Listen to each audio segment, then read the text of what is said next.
right, so now I'm going to jump to use the recipe that I'm using our hearty herbs in, and I'm going to show you how to make a little bit of a focaccia dough. So I baked up some fresh focaccia right before I came, and I just want to put that dough together to show you how easy it is. You can look at the recipe, it's easy, but a lot of times people are intimidated about it, and you shouldn't be. So we're going to throw a quick little batch here together. So, all right. So what we got going on here. So I'm not sure how familiar you are with how yeast spreads work, but we got water. So I've got a hearty, generous cup of water. We are going to add, I need a spoon. We're going to add a little bit of honey to it. So we're going to put our honey in our water and give it a stir. So the thing that you need to know about yeast, so yeast, this is a yeast bread. Yeast is basically dormant. So dormant means sleeping. So it is completely in the suspended state.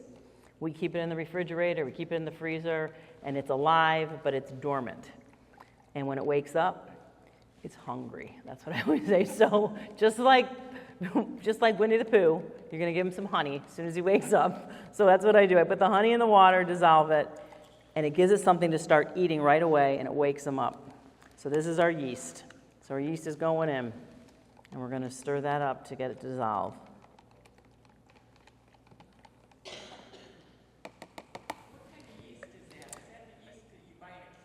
No, this is the dry, like instant dry yeast, like Fleischmann's in the little packets. So this was about, this is 2 packets worth that was in this little cup. So you don't dissolve that in water first? This in water. No, I just put it in water with the honey. Yes, so just dissolving it right in there. And this is called proofing, this step. And I always think of it as that it's proving that it's alive. So you want it to be between 100, 120 degrees. So warmer than basically warm to your touch. I always say it's like baby bath water warm, basically. If you put your hand in it and you have to pull your hand out, way too hot. Yeast is killed at 139 degrees. So you want it to be warm to your touch. It can be actually ice cold as well, but it's just going to take longer to rise. Why I do like to use the honey for the flavor, and also because it dissolves a little bit better in the water than like sugar. You could just use a pinch of sugar too in here as well. The reason why this has a lot of honey and has a lot of yeast, because focaccia bread for us, for most of the time, is a quick bread. It's something that we make. I want to make bread and I want it to be ready in an hour or so, and I make a focaccia bread. So I put a lot of yeast in it so it rises pretty quickly. Because of that, it needs flavor, because it doesn't have a long rise like a artisanal, like a sourdough bread or something. You're going to make it go really quick. So you need to put some herbs, some spices, some stuff, some good stuff in the bread. So we are going to, I'm going to put my flour here.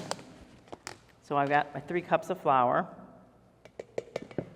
I'm putting a pinch of red pepper flakes in here, a little bit of flavor.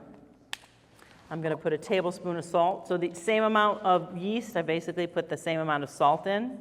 I do put the salt into my flour and not into my yeast, because although yeast loves the honey and wants to eat that honey, the salt actually slows it down, and the salt could kill it. So if you put the salt in the water, you could kill your yeast before it has a chance to wake up and start rising. It's okay once it hits the flour, because then you want that balance a little bit, but you give this a chance. Give it a fighting chance right here. So we're going to let that rise a minute. And you can see it's already, I don't know if you can in the camera, see how it's already a little bit bubbly in there? So I am going to put a little bit of dried herbs in here. So this is just a little Italian seasoning. You don't have to put it in. I just put it in. I'm bumping up the flavor a little bit. And these are the dried, it's got rosemary, it's got marjoram, thyme, but we're going to use some fresh. So I've got some somewhere. Do you see some rosemary? I got one right here. So we've got some beautiful rosemary. The Christmas tree.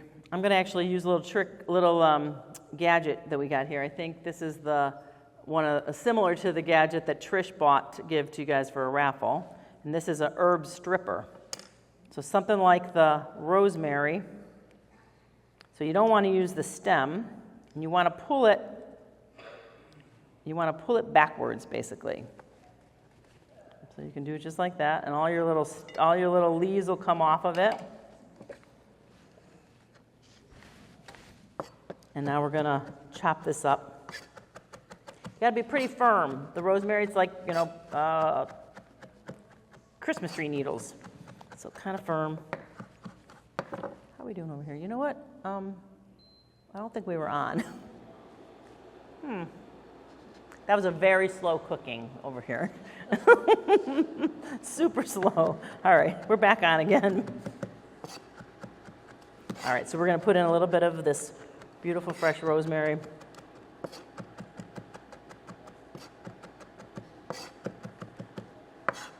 So some's gonna go in with my dry.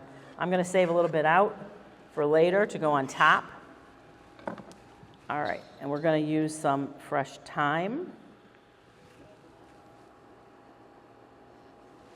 So this as well, you can put the thyme through. Oops, got to go the wrong way. Through little holes. Like so. Oops, my hole's not little enough. I'll show you on one and then I'll do it by hand. Pull it all off, it all comes right out. Don't lose any. I love the smell of this. So you can do it by hand too. This is the job that we give the person in the kitchen who's either brand new. Oh, what can I do to help you? You can pull time. It's going to take a lot of time. Like, how much do you need? Well, fill this. Can you fill that up for us? Do I have any volunteers? No? All right, so I'm going to chop up some of this.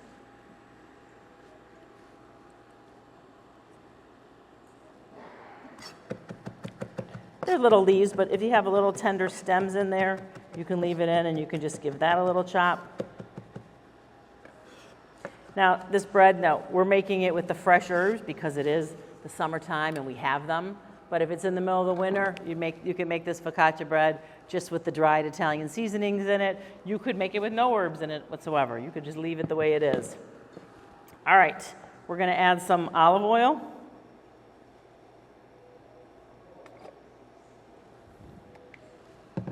All righty, so it's going to go in. So we mix this up. So you can see the foaminess I was talking about? So it's got a nice little foamy head, almost like on a beer, which is another thing that has yeast in it. They use yeast to make beer. Pour it in. I'm sorry if you can see all that on the camera, all my mess there. All right, you're just going to give this a mix. Just incorporate all your ingredients. So we're going to mix it up, and then we're going to knead it for a little bit. So I'm going to take a little bit extra flour in here. Take it out. All right, so what we do here, a little extra flour, fold it over, push it away. Now, it is better, see how this is kind of sticky? This is the way you want it. So this is unlike a bread dough. So if you've had experience with baking before and baking breads, you don't keep adding the flour until it's not sticky. The sticky is your friend with a focaccia. So you do want to give it a little bit of knead, and what we're doing, we knead, just a knife minute, is we're just working the gluten a little bit. So the gluten is one of the proteins in the flour, and that helps it have some elasticity. So we're giving it a couple turns. Again, I should have thought, I'm gonna probably have to go wash my hands after this. So maybe I should have put a glove on. So just give it some turns, stretching it out. Again, it doesn't have to be a perfect ball of dough. You'll find that it works beautifully. You want it to be a little bit, you can already see, even though it is so soft, can you see what I mean about like it being a little bit elastic? It kind of has some bounce to it, and that's what you want. You want it to be bouncy.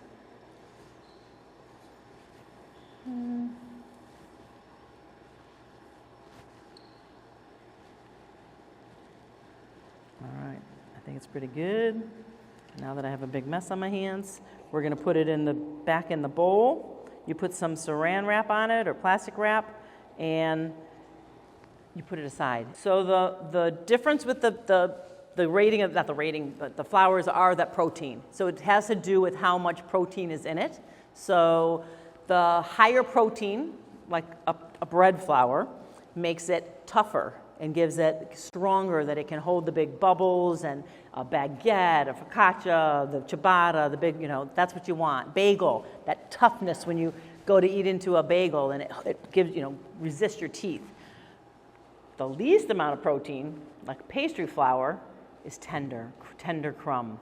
So like the all-purpose is just the idea, it's just a blend. It's a blend of the high protein flour and the low protein flour. They blend them together and make something that's basically okay for anything you want to do with it. Yeah. But if you get into the specialty of what you really want, we just always just use the all-purpose because I like it to be friendly with what people just have at home, that you don't, the idea about this, other than yeast, which if you start getting into baking a little bit more, it's not that complicated to have it in your freezer. It will last for months and months and months in the freezer.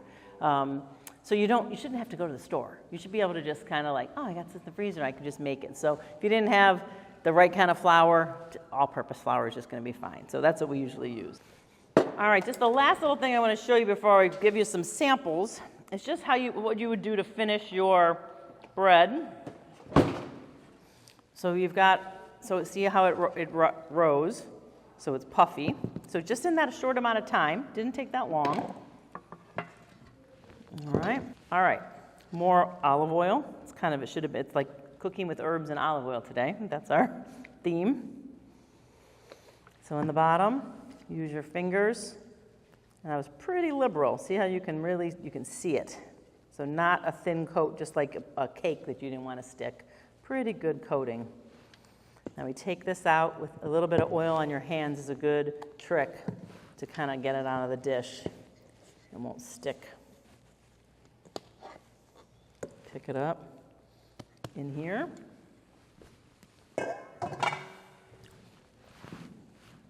More oil on top. And now use your fingers to stretch it. So you see how soft and fluffy it is?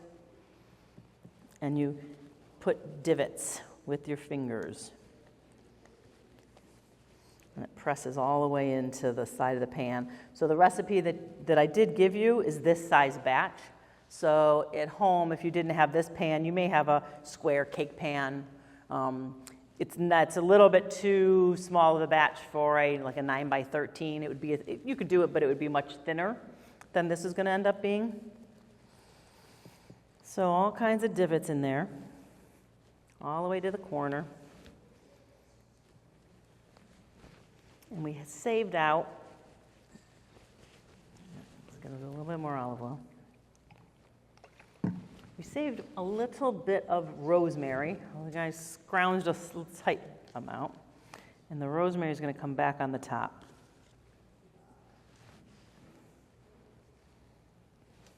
Like so.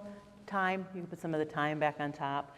This recipe, again, is very adaptable. If you could put caramelized onions in it. You could do Kalamata olives, Parmesan cheese, any of those things. So we're going to top it with a little salt. What happens is you let it rise again. So the batch that I made for you rose another 15 minutes. I mean, it could be that. It could be a half an hour. It's not an exact thing, but you kind of let it rise up, rest, and then you bake it in the oven. And it took about half an hour or so for the bread that I made earlier. So that's it. So that's pretty easy. So most of the work is hands off, a little bit of mess, and then the rest is hands off. And that's it.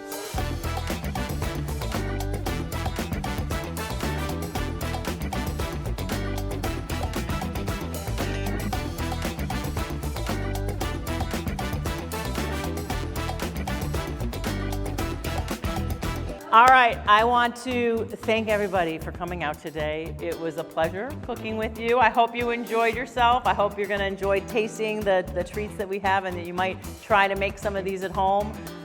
Think of me all summer as your herbs are getting bigger and bigger and you don't know what to do with them. So now you have a couple of good ideas. So Thank you. Thank you for helping celebrate our 2nd anniversary at Gingham Market. So thank you. Thank you.